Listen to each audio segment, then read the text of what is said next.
All right, thank you, Vika. Well, good morning or afternoon or whatever time we're at right now. So honored to be here with you today. As Vika mentioned, I've been serving Frisco now for almost 20 years. So I was first elected to City Council in 2007. And back then, Dana and I, we had 3 kids under the age of 5, the perfect time to run for City Council and public office. And I served 9 years as a council member, and then I've now served 9 years as mayor. And we have term limits in Frisco, and so I've got about 5 months left of being the mayor of Frisco. It's been an incredible journey, but we are certainly ready for that next chapter. So we started with 3 kids under 5, and now both my boys came to work for us and graduated college, and we got 1 more in college and so forth. But if you've been to one of these before, I'm going to throw a ton of information at you and go 100 miles an hour.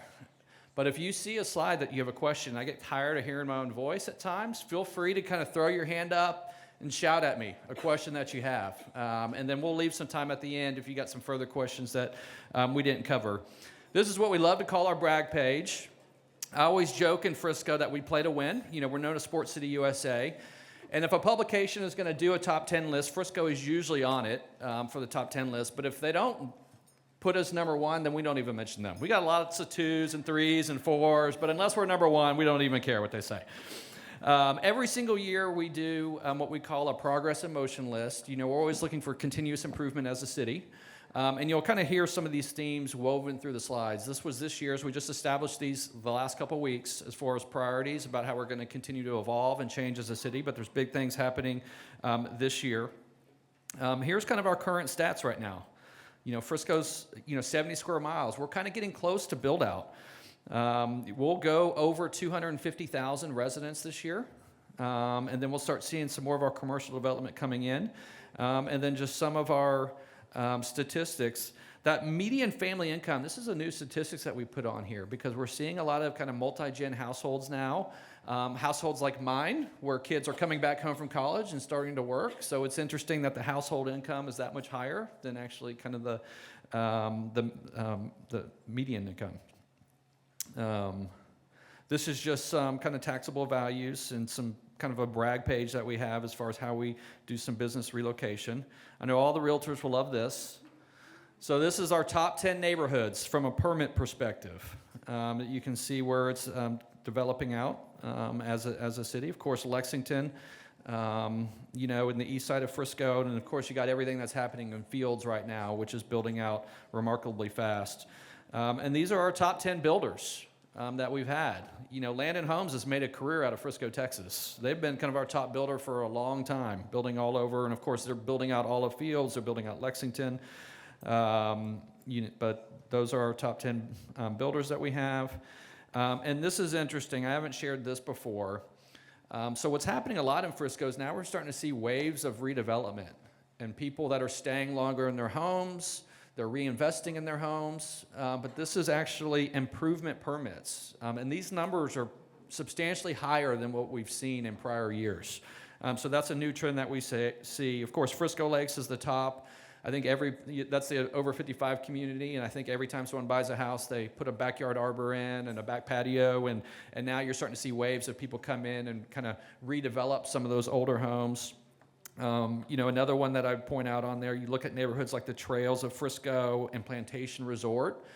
That's where you're starting to see kind of a lot of these kind of younger families, that can't necessarily afford to go spend $750,000 to $1 million for a brand new house in Fields, but they want to live in Frisco. They want to get their kids started in Frisco, and so a great alternative is they're going and buying remodels, right? You can go find a $400,000 house in Plantation and maybe remodel it over time, and that's a trend that we're definitely seeing as a city, which is a really great thing. Economic development is a big part of what we do as a city, and so we have an economic development corporation that's actually funded through sales tax, and that's to bring employers here. Some of you guys may not know there was an election held in Frisco decades ago to establish that. And the city of Frisco basically decided not to join DART. Instead of joining DART, we used that 1% sales tax. Was that an applause? Yeah, I would echo that. We've used it for economic development. And now you're starting to see a lot of these cities like Plano and basically every member of DART saying, we want to get out of this thing. And so it's been a huge tool for us. It's been how we've landed a lot of attractions. Just the last couple of years, this just kind of talks about some of the brands that I wanted to show that have kind of moved into Frisco and done some relocations here. Of course, Keurig Dr. Pepper is a Fortune 500 company. TIAA is a Fortune 500 company. I'll talk about kind of the impact of AT&T coming to Plano in the market here in a bit. But there's a lot kind of changing and evolving. And a big part of our strategy is, we want to land those big Fortune 500 companies, but kind of the world has changed in how you land them. And so Fortune 500 companies, they want to be in tech ecosystems. We kind of call it the two barbells, because it used to be that these large corporations had billion-dollar research and development departments. They don't do that anymore. Their research and development departments are their acquisition departments. And so basically what they want to be in, they want to be in an ecosystem that's developing these startups, coming with new trends, and as soon as someone comes up with a great idea, they'll go buy them. And so that's how we're tackling it as a city. And we're really leaning in heavy of that. Outside of maybe Austin, Frisco is known as kind of the startup capital of the central part of the United States. And we want to continue to lean that. We've given them, our EDC, a moonshot goal that by 2040, we want to be known as the tech center of the central part of the United States. So Austin, look out. We've had a lot of major exits here in Frisco. That's a big part of kind of what we're trying to do. But I'll show, Plug and Play Frisco. If you're interested in this type of thing, their story is really remarkable. I'd recommend you kind of go read up on them. So Plug and Play has basically been a part of almost every major IT win you've ever heard of, whether it's a Google, you name it, Uber. They were there kind of as these companies were starting and actually helped all these companies start. They're an international company now and an international brand, and their first office that they opened in the United States, other than their headquarters in California, was in Frisco to help us with what we're trying to do here. So they've been kind of working through this over the last couple of years. And now the companies themselves, they're starting to bring their research and development departments to Frisco. So we have 15 corporate R&D centers in our city, and no one knows this. And it's an incredible tool that we have. And so all these ideas are being generated and kind of spinning off other companies, kind of under our eyes. Again, here's kind of our economic development wins that we have. Tourism is a big part of what we do as a city as far as our economic driver. So last year we hit 8 million visitors for the first time ever to our city. And that's part of kind of how Frisco has the lowest rates in the entire Metroplex. So if you take the combination of the city of Frisco, Frisco ISD, it's the lowest combined tax rate in all of DFW. And most people would think the opposite, right? Most people think of implied services and they think Frisco has such great amenities. I would assume their tax rate would be higher. But the reason is we have so much corporate development, we have so much tourism coming to our community, that's actually paying for all these amenities and becomes a self-fulfilling thing. A couple of big events coming up. We just hosted the Ladies PGA. I'm going to talk a little bit more about the World Cup, which, get ready, it's finally here. And then we're going to turn right around in May of 2027 and host the PGA Championship. So we got two really big events coming back-to-back years. The FIFA World Cup, who's a soccer fan in here? A lot of soccer fans. The World Cup is going to be crazy. So we started working on this in 2017, where we were pitching to come and be part of it. They just announced the teams last year, and it is finally here. It's like we've been building it for almost 10 years, kind of getting prepared for it. A single World Cup game, a single match, is actually busier than hosting a Super Bowl. DFW is hosting 9 matches in the month of June. There's going to be millions of people in DFW. And the city of Frisco is one of the 4 partner cities that are hosting the World Cup in this area. And so our role in the region is, of course, we have Toyota Stadium. We have the Soccer Hall of Fame in our community. And so we're actually going to be the only city that activates for every single match programming. It's going to be in Simpson Plaza in partnership with FC Dallas. So there's going to be a game watching party for everything. And then we're still waiting. We're likely going to be the base camp for 2 countries. We're fingers crossed Argentina may be one of our countries, but we should know any week now which countries are going to be here, and it's going to be absolutely insane. So if you don't care about the World Cup, you may want to book a vacation for the month of June, because there's going to be people everywhere. But what we're also trying to do, we've been planning for so long about how do we host a great event, transportation, public safety, all those different types of things, and now we're kind of pivoting to how do we make it a great experience for the people who live here? Like it's something that you remember, that you're glad you're a part of. Even if you weren't a soccer fan, you kind of catch soccer fever while it's here. Working with our local businesses, depending on what countries we get, where they're offering, cuisine of that country or whatever the case may be, to just kind of make it a really, really fun experience. So that's just right around the corner. Again, here's some just other events that we're used to hosting large events in the city of Frisco. Like we had the ACMs. Remember someone mentioned, they're like, how in the world was the ACMs in Frisco, Texas? Like you would think that would be, in Vegas. Now it's going back to Vegas for a couple years and it'll end up here. But the fact that that was here, it's been really cool. Some of the different events that we got to watch. The Dallas Open, if you're a tennis fan. This will kind of show you our history of population. This is really hard to believe. My family, we moved here back in 1999. Frisco was under 33,000 people at the time. Now we're going to 250,000. We were the fastest growing city in the country from 2010 to 2020. History, Salina, the city of Salina, I went to their State of the City earlier in the week. They're basically going to be the Frisco story just 20 years later. So I fully expect them. In fact, they're tracking. I had a bet a couple years ago with their mayor about their building permits, and I told them how many they were going to have, and they had exactly that many. It's like they're going to be 2,500 to 3,000 every single year. They'll be the fastest growing city for probably the next decade. But this will kind of show you where we'll kind of top out. We tend to grow between 5 and 7% each year. We'll kind of probably finish that. That's that middle line, which means our rooftops, our resident count will probably be done kind of 2032. 6 or 7 years from now, we'll be largely built out, and realtors can probably see that. We only have a couple of opportunities left. This slide, a lot of people can't get their minds around. So when you talk about mixed-use developments, like, think of like a Legacy West, or a Star. We've toured the entire country, looking at them. We do a lot of this with kind of the Frisco Chamber and Leadership Exchange trips. As far as successful mixed-use development on this kind of scale, there's probably less than 10 in the United States that people would go look at and go say that, okay, that's a success I want to emulate. You look at the Domain in Austin. There's one that we went and looked at in Atlanta. You look at Legacy West. There's only a handful of them. Just in Frisco, we have what's happening now at Hall Park. We've got the Star. We've got the Mix. We've got Fields West. We've got Firefly Park. We've got the Link. We've got now Toyota Stadium doing their own project. We have like 7 or 8 that are planned just in Frisco. It's unbelievable.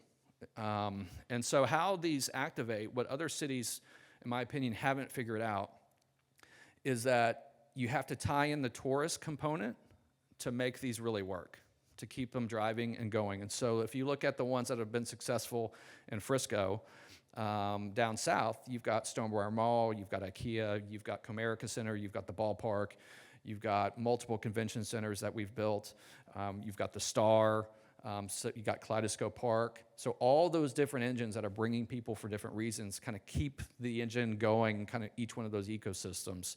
And so basically we've got one, Frisco's 10 miles north and south, and so we've got clusters of these now kind of about every 5 miles that will kind of build out the epicenter. And so I think giving one of these speeches probably 15 years ago, I said there will be a day that the Frisco is the central part of what is considered DFW. And I think 15 years ago, people laughed at that. They literally laughed at that when I said it. No one's laughing about it now. The axis has shifted north. I heard the mayor of Dallas gave a speech earlier today, and everyone started texting me in the middle of it because they said he must have said Frisco 50 times. And he literally said in his speech, he goes, "We can't be Frisco." And he's right. because how things are developing has changed, and there's a new model of business. And so AT&T, we were trying to get AT&T as well. We were, a big part of trying to capture that, and we're really aggressive in it. If we can't win it, we want our neighbor to win it. But that sent a clear signal to what's already happening, which is the axis is shifting north very dramatically. And if you actually just look at a map, kind of Plano, Frisco, this 121 all the way to 380 is the bullseye of the map. And when you think of Salina growing out and all those different types of things. And so now all the corporate relocations are going to continue to kind of come into this area. It's a really great opportunity. And you just kind of look at the 10-mile stretch of the tollway, all the things happening in Frisco. There's billions of dollars of development happening in the entire thing. Of course, everyone hopefully has now been to PGA. It's been more successful than we ever dreamed it would be. They have a golf shop in there that is 600 square feet. They did $3 million of merchandise sales out of it, 600 square feet. So number one performing Omni in their entire portfolio. It's been a real asset. This is basically, because of this project being an anchor in the northern part of our city, it's kicked off announcements of over $10 billion of a development that just want to be in its halo of it. Of course, the PGA headquarters, after the tournament next year, this will be an iconic building. Everyone who watches golf will recognize this building and see it. And of course, the resort. A lot of people don't know about this PGA Coaching Center. It's a really cool client event idea. We've actually done it. It's really affordable. They've got incredible technology in there. They do these private lessons for all skill levels. They've got a putting green with a laser where you can see the putting line. They can open up the bays and you hit out to the range. And so they do a lot of corporate events out of this facility, and everyone loves it. So if you're looking for kind of a unique idea, that's a great one. Again, this kind of talks about the PGA halo effect and what that's done for the northern part of Frisco. Firefly Park is going vertical.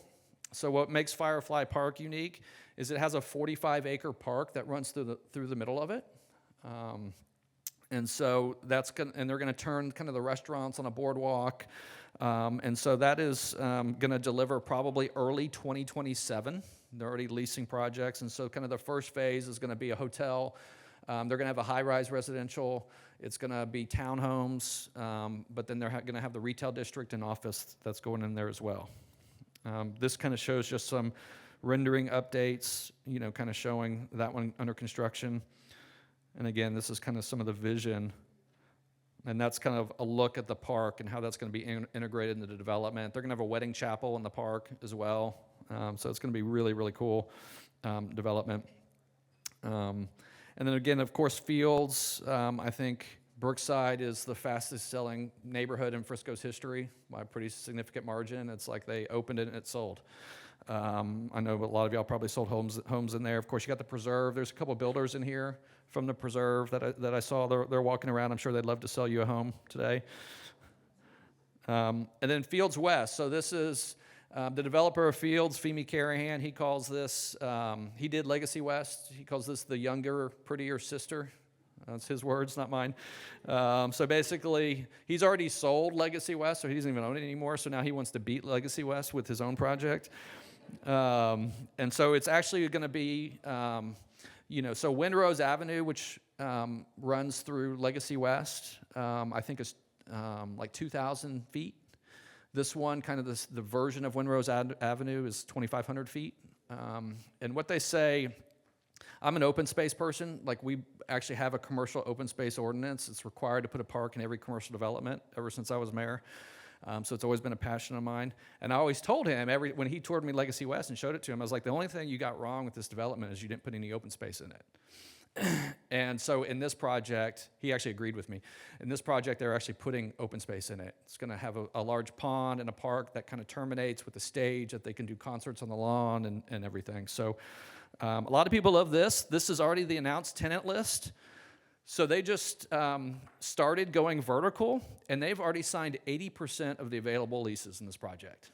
That's how much the market sees for this. And so some of them are similar concepts that are borrowed from Legacy West. Some are new. Mastro's Steakhouse, if you're familiar with that brand, I think there's only like 4 or 5 of them in the country. Usually you find them in like Vegas or Miami or Chicago or things like that. And of course, you're going to look at their website and you're going to see cities like that, and it's going to be like, oh, Frisco. It's like, what doesn't seem like the others? But again, they're going vertical now with this project. So I actually had lunch with him this week. So this first phase that they're doing is $1 billion development. It's pretty incredible that all this is coming out of the ground at once. Universal Kids, this opens this summer. So this is going to be a really cool project. It's only designed for kids, 3 to 11 years old. I think probably the biggest misperception of this project that people had was, it's going to be this huge traffic problem. It's not going to be this huge traffic problem. So it's designed just for kids. In fact, we've actually absorbed the traffic. There's more cars in the parking lot today for people who are actually building the project than there will be when it actually opens. So it's actually kind of an off-peak traffic circulator. But the exciting thing about this is that, number one, it's going to be a cash cow for the city of Frisco. The sales tax dollars that are estimated to come from this project are actually going to rival what we get from Stonebriar Mall. So kind of once this gets open, what it's going to do is we're going to be able to take those to fund our general operations, but it's also how we build all these parks that we're doing, all these amenities that we're doing. And so even if you never step foot, if you're a Frisco resident, if you never step foot in this project, you'll benefit from it, for how it's going to be generated. But I think a lot of people are going to have season passes to this. It's going to be a pretty exciting thing. But yeah, that opens this summer. I'm going to skip through a couple of these. UNT Frisco, they're looking at another expansion. They're already serving 5,000 students in Frisco. A lot of people don't even know it's in our community. But they've got some really cool curriculum that's designed. Literally, they work with Frisco businesses to design curriculum so that students come out of UNT Frisco and they can find a job in Frisco. So it's a great opportunity for them. They continue to grow on campus, and so we're excited to have them and see them grow. I like to show this slide. So this is an aerial of Toyota. So Toyota Stadium first opened in 2005. So that's what this slide is. It's kind of the before and after. For those of you that remember Frisco in 2005, there was nothing here. I mean, it was literally, think of building a stadium in the middle of nowhere, which is what they did. The tollway wasn't open yet. Tollway didn't open until 2007 through Frisco. And so it's pretty remarkable to see how the city's kind of grown around it, and that the Hunt family actually believed that it was a good idea to move their stadium to the middle of nowhere. But now this is the future of Toyota Stadium. It's actually being rebuilt right now. So they signed an additional 30 or 40-year lease, I can't remember, and $200 million is being reinvested in the stadium. And how the Hunt family describes it is it will be the most tech-advanced soccer-only stadium in the entire world. The video board that they're going to have in the stadium is bigger than the video board at AT&T Stadium. But they're also going to do kind of additional luxury suite experiences, and so it's going to be kind of off the charts. And the good thing is, even if you're not a soccer fan, well, there's going to be more soccer fans after the World Cup, but it's going to enable them to compete more for concerts and other different types of things for this venue. And then they're going to start building a mixed use around it. So how stadiums are designed and built has changed since this project was originally built. So how you used to build a stadium is you would drop it into a sea of parking, and the stadium would only get activated on game day. The Star was actually part of the first projects that actually kind of flipped that model, which is how to use the stadium to activate an area 365 days a year. And so now every stadium built since, the real estate play around it is more important. That's why the Stars and the Mavs are both looking for new stadiums, is because they're looking for the real estate play around it. And so that's what Toyota Stadium's doing now. And it's kind of the tried and true model of what you see at the Star, what you see at PGA Frisco, which is they're going to have a video board. They'll have kind of, if anyone who's been to the Star, the football field that's there. Instead, they'll have a soccer field, they'll have restaurants, and it'll be completely activated, and there'll be hotel and office. And so the Hunt family kind of around this, after this, plans to do like $1 billion of development kind of around this project, so we're excited about that. And this shows you kind of some renderings of what it's going to look like. If you drive by it now, you see the cranes, the roof structures going on right now. And that's going to be kind of the finished product. And the good thing, if you've ever been to a game or concert there, is now the seats are going to be covered, which before they were not covered. Yeah. So that's going to be a really big change. Rollertown Beer Works, this is a really fun project. They literally just opened. They were a brewery in Salina. We brought them to Frisco, built this new facility. If you're into live music, they have programming almost every single night. Go to their website. They have some really fun shows. We're going to see Stony LaRue here in a month or two. They've got Bone Thugs and Harmony coming for people my age. They're actually coming. I was like, is it the real Bone Thugs and Harmony? And they're like, it's the real Bone Thugs and Harmony coming. But it's a really fun project. It's in our rail district. So we're trying to we got our live music designation. So that's something we were really trying to do, is we wanted more live music in our community. And so this project was a part of that. Of course, the mix, this was usually the first question I'd get from any audience, is this is the hole in the toll, the big giant hole. Like, when is that going to be filled? And so they're finally moving construction again. So the Whole Foods is being built right now. The whole first phase is being built. Yeah, it's exciting. Trust me, no one's happier than me that they're finally getting started again. So this is the first phase that they're doing. They're building it all at once.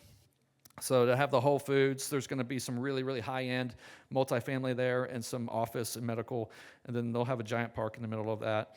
Of course, everyone knows the success of the Star, and that continues to grow.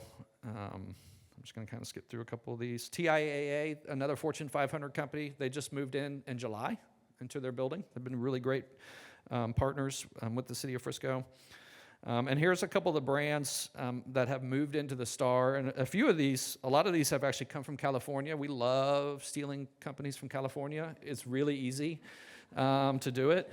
And so here's a few of them that have come here by way of California. And of course, Frisco Station is the area that kind of wraps the Star. This is where we would have put AT&T if they would have come to Frisco. But we'll look for another major campus there. And a lot of people think Hall Park is built out, but they're just going through kind of another phase. They just completed a $500 million phase of Hall Park. This is the hotel. So this is good for realtors in here, is that they actually designed some suites for long-term stays.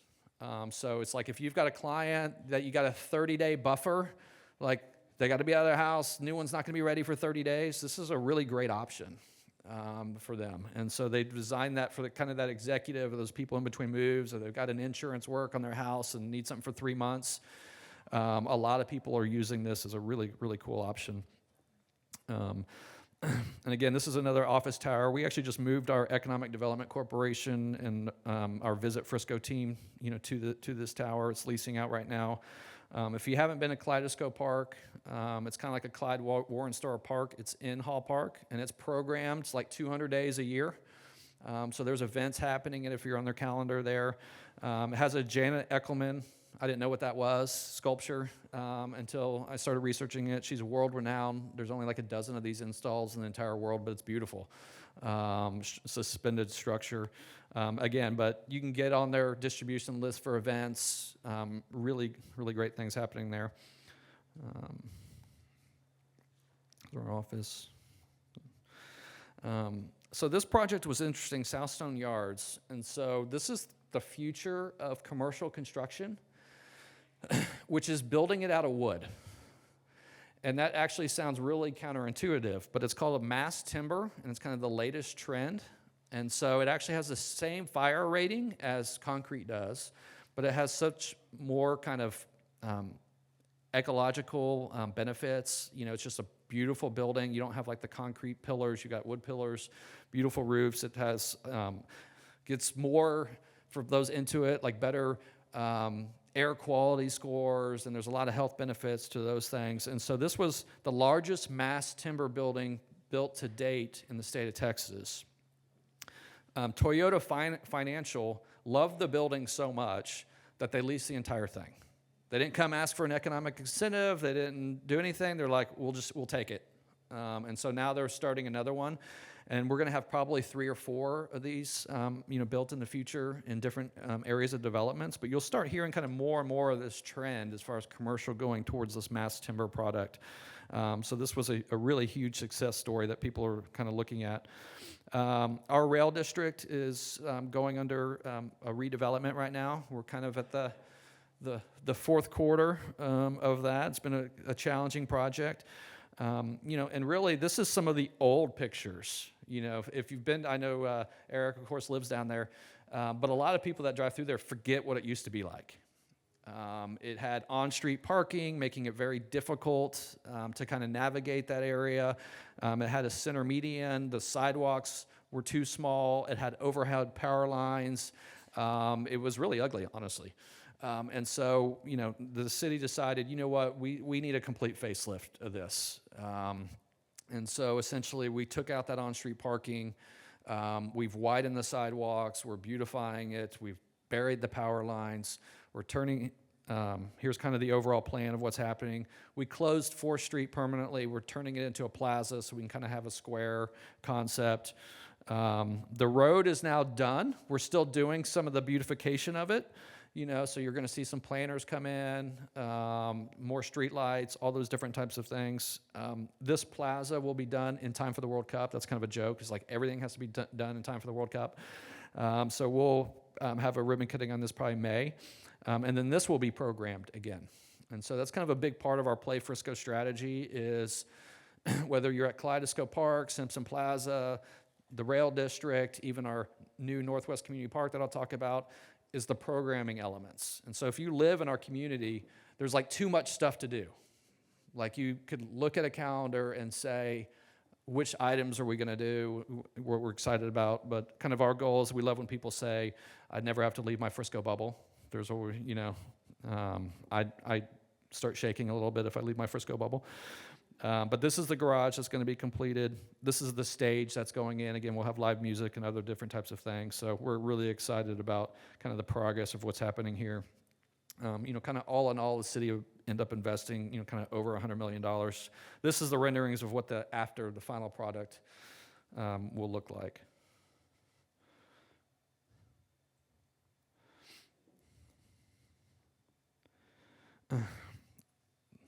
So this is, people always ask, like, how do y'all prepare for all this growth? So these are all the road projects that we had under construction in Frisco in the last year. And so we just actually had a town hall Monday night. And usually when we have a town hall, they're usually an hour and a half to 2 hours long. We'll get like hundreds of questions. And usually like 90% of them are traffic related. Like, when is this road going to be completed? When is that road going to be completed? I think this town hall, I think we only got like 2 or 3 questions on that because we actually had a lot of milestones that we opened this year. Legacy Road opening up, the tollway finally kind of getting completed, major east-west connections, Panther Creek opened up, PGA Parkways completing. And so we knew a lot of the growth especially was coming up north with Fields and Firefly and all those different types of things. We're like, you know what, we want to just be prepared for it. And get all this open. So hopefully you've noticed that difference as you're driving through Frisco, other than when there's a school zone.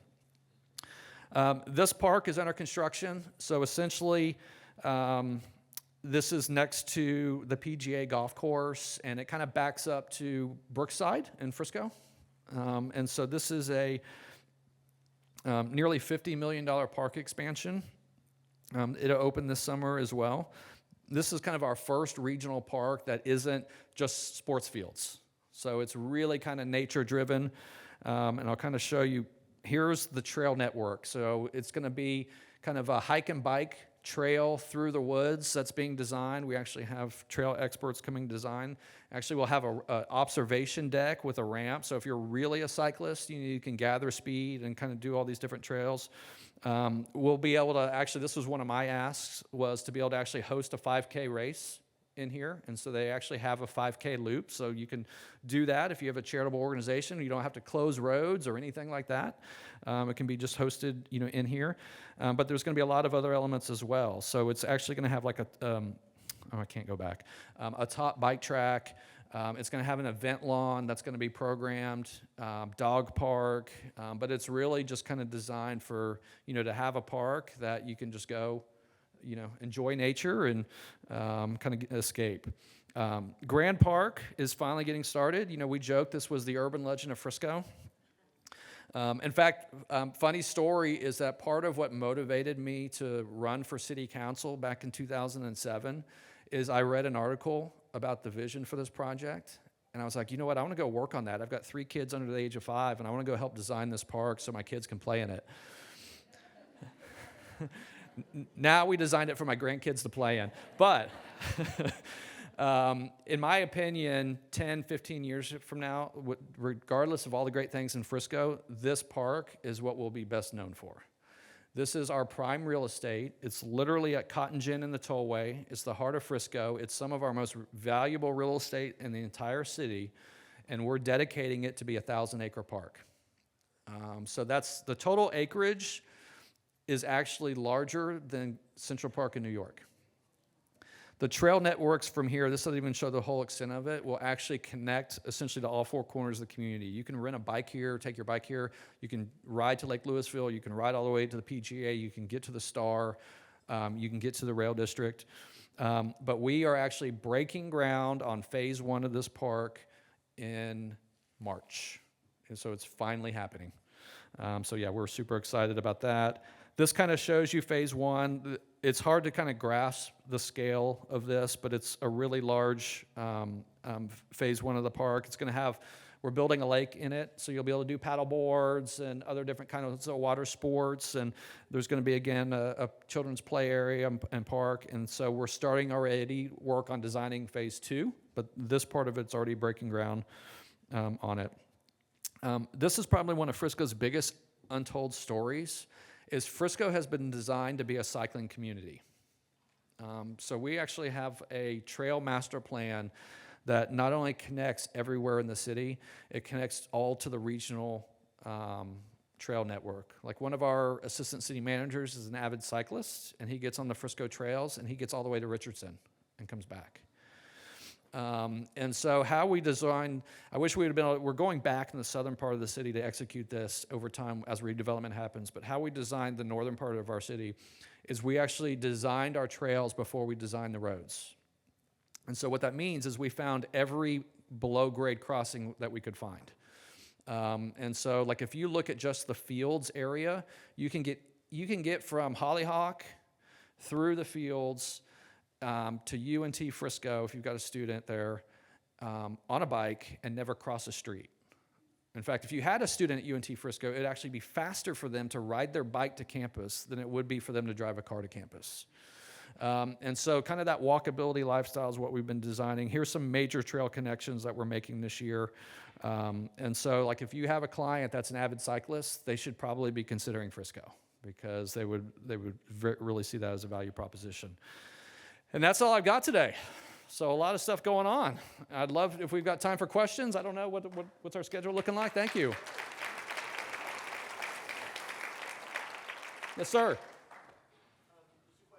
All this development, I love it. It's great. You feel the growth. How are you addressing education and school kids and all that? The kids coming into the community. Yeah, I mean, what's interesting. Yeah, so the question was about, like, with all the growth, the kind of the ISD. How do we keep up with that? Now, the ISD is separate. They have their own elected boards, but we partner with them a lot. Now, I will say we're actually seeing declining enrollment in Frisco. So this has kind of been one of the first years that enrollment from the year before is actually lower. And part of kind of an interesting phenomenon is you have some lock-in effect. You got a lot of families like mine that, okay, my youngest is now graduated, but we don't have anyone in the school district anymore, but I don't want to sell my house yet, right? And so, or I don't want to give up my interest rate and all those different types of things, to let another family kind of come in. And so that's been kind of part of it. The other thing that's kind of impacted that has been affordability. Housing affordability is a challenge everywhere, but, a lot of people want to be in Frisco, which obviously drives prices and values. And so we're starting to see older families now move into Frisco, right? And so it's becoming a little bit more of a challenge for those younger families to come in. And so going back to my slide earlier about the permits, what we're seeing is like a lot of families that want to be in Frisco, they're like, okay, I need to go to some of the older housing stock, invest in that, and then we, as we get money and save money, we'll remodel the house, and that's how we're going to kind of execute our plan to be able to kind of raise our family through Frisco. So the school district is kind of dealing with some of those challenges, right now as we mature as a community.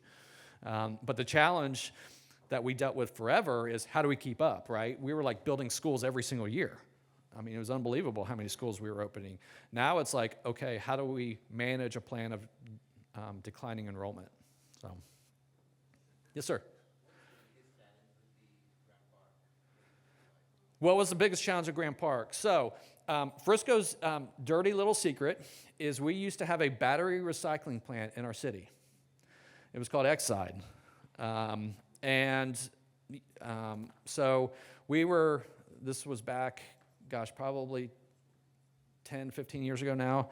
We were able to get them closed, but then we went through lawsuits for a decade because we want them obviously to clean up the mess that they made. And so it's been just a long process of working through that and the cleanup process. And, we used to joke that I think we talked about Exide every council meeting for 10 straight years. And we would joke the first council meeting that we don't have to talk about Exide, we're going to go out and celebrate, and I think that was only like a couple years ago. And so that was the biggest challenge of getting that one off the ground. But now that's behind us, and we're getting started. And I would imagine it's a park that will be built over generations. So just the sheer magnitude of it, it's probably going to take 10 to 20 years to really build it out fully. And so we'll be opening a new phase probably every 3 years. It's like we open a phase, we start planning the next one. And that's going to be kind of really cool because, the plans can evolve depending on the community needs and how they change and all those different types of things. Yes, ma'am. Thank you. You're amazing. Oh, thank you. What steps is the city taking to ensure housing options remain accessible for teachers, first responders, and young families, not just high earners? Yeah, so again, there's a housing affordability question, how teachers, public safety. It's a challenge, right? When government tries to get in the way of free markets, it usually fails, truthfully. We do have some down payment programs for our first responders, our teachers, and that's one way that we try to help. Really, kind of the other way that we try to help is, we're looking at different product types. If you look at and how home buyers are changing, right? So the younger home buyer now doesn't necessarily need as big of a yard as like our generation, right? That was kind of our big thing, is like, give me a quarter-acre lot or whatever, and now there's this shift to a trend to like, no, we want more community amenities, and I just need enough yard for my dog to go to the bathroom. And so if you look at a project like Brookside's a great example, like I don't think Frisco would have approved 40 and 50-foot lots 10 years ago or 15 years ago. Right? It was like, oh, everything has to be at least a 55-foot lot or a 65-foot lot. But so keeping up with those trends and changing, and so it's a balance of kind of that density conversation. How many people do you want in your city? Then how many parks? So it becomes this huge formula. Like we need so many parks per and all these. So we have a comprehensive plan that will take us through 2040, and we like take deep dives into all that stuff. Now, I've been unapologetic about saying this over the years, that if a city tries to be all things to all people, then it will fail at everything. And so, a lot of first responders and teachers, we find they actually want to live in different communities than they serve a lot of times. The teacher doesn't want their student to see them ordering a margarita at Chili's. So they go to live in a different community. We see a lot of that, but it is a goal, as far as, how can we have an impact on that. We've kind of actually thought of a few ideas, and I'm going way into the weeds here, but one project that we've been kind of tinkering with mentally is the school district has some excess land, and so maybe we could potentially do some housing there and partner with someone that it could only be rented or sold to teachers. So I think some creative things like that are probably going to be in the works in the future, just with prices going so crazy high. Yeah, here. Thanks for doing this, Yeah. It's a great reminder to a lot of us how great Frisco is. I think we forget that when we're talking to the show. This place is awesome. Yeah. Has Brinkman indicated anything that he wants to do with the rest of his land? So Brinkman Ranch, those familiar, it's Maine and Preston, basically. It's a large parcel. We don't know any plans. He's sold some of the out parcels. That's what Lexington became. That's how we got UNT Frisco done. But kind of the core ranch is still there. Honestly, we're not in a hurry for him to do anything. I think it could be a great story 10 to 15 years from now, like after Frisco's built out, and then you kind of have a new wave of, hey, this brand new, exciting neighborhood. Hopefully we hope that they'll come in and try to master plan it into something really special. But as of right now, I mean, the latest we'd heard is Baxter was never going to develop it while he was alive, that he wanted his son Bo to develop it after he was gone, but no immediate plans. But I don't think it'd be a bad thing for it to, come later. Anything else? Sir, Yes. how is population growth being measured? Meaning, do you get data from the driver license office, or is it any other? We're watching you all the time.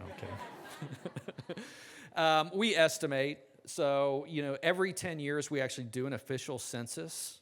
And so, the next census will be 2030.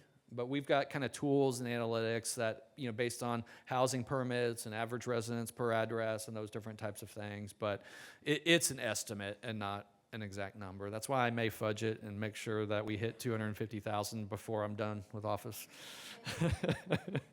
Yes, sir. Two questions. Yeah. The first question is multifamily. Yeah. I didn't see exactly how many multifamily units you plan on the development, but could you address just like how you're implementing multifamily in this development? Great question. So I'll come back to you. Let me answer that one. I'll come back to you.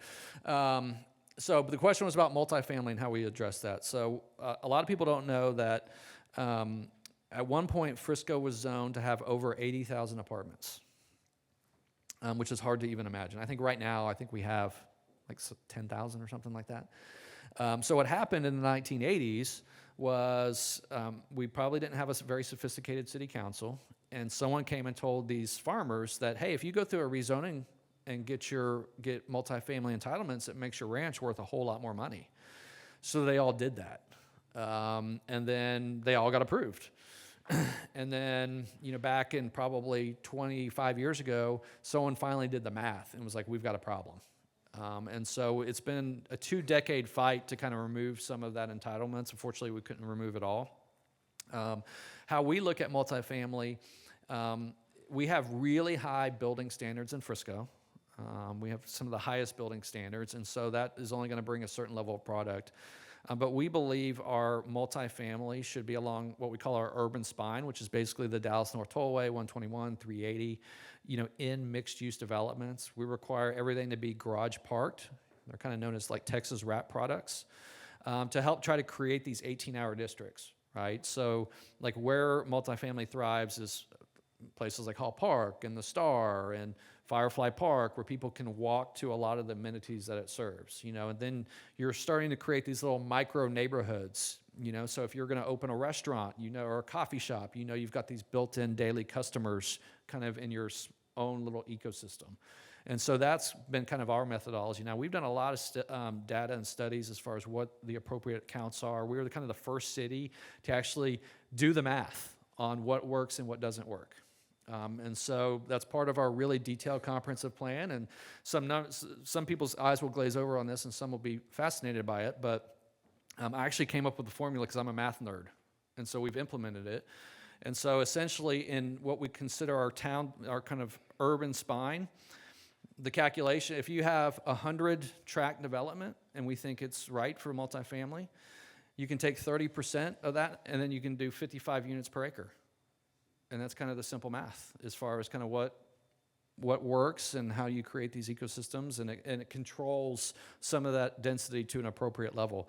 Now, we throw on top of that you also have to build these urban parks in these developments. So, and we have now phasing. Well, I'm getting way into the weeds now. What's your second question? The second question is, there's been a lot of vacancy in office space, especially some downtown centers. So, is Frisco looking at more to be like an entertainment center, tourism, or is there a lot of office space and a risk of vacancy or work from home? How's that affecting? So the question was about office space, vacancy, kind of our strategy. So what was interesting when I first took over as mayor, one of my big frustrations was we kept losing every project to Plano. We tried to get Toyota, we tried to get, JP Morgan, we tried to get all those projects, and I got tired of losing. And so, like, within the first couple of weeks, I went and met with developers, and I started asking them, like, why don't you consider Frisco for your office projects? Why are we losing these projects? And the overall sentiment was the market thinks Frisco just wants to be a sports and entertainment town and is not serious about business.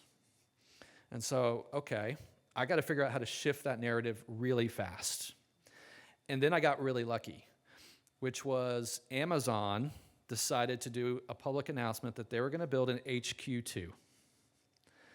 And so we immediately said, okay, this is how we're going to change the narrative. So we made this hokey little video that you can still see on YouTube, trying to court Amazon to Frisco. And we were the first city to do it.